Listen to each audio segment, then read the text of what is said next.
Hi అండి, అందరికీ నమస్తే. Welcome to my channel. నేను ఈరోజైతే హెల్తీగా టేస్టీగా ఉండే జ్యూస్ అయితే ప్రిపేర్ చేశాను. దానికి నేను 2 క్యారెట్లు తీసుకున్నాను, ఒక బనానా, ఇవైతే ఎండు ఖర్జూరాలు ఇంకా బాదం పప్పు, కిస్మిస్లు ఇవన్నీను నైట్ నానబెట్టుకున్నాను ఉదయమే జ్యూస్ చేసుకోవడానికి.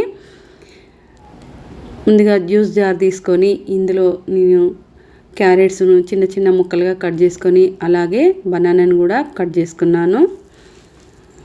మనం నైట్ నానబెట్టుకున్న నేను ఎండు ఖర్జూరాలు అంటాం చూడండి, వాటి వాటర్ కూడా ఇందులోనే వేసుకుంటే చాలా మంచివి. వీటిని 2-3 సార్లు క్లీన్ చేసుకొని ఈ వాటర్ను డైరెక్ట్గా మనం జ్యూస్లోకి వేసుకున్నా కూడా చాలా మంచిది. కిస్మిస్లు వేసుకుంటున్నాను. నేను ఈ పాలతో చేసుకోవచ్చు, కాకపోతే ఈరోజు వాటర్తో చేసి చూపిస్తున్నాను.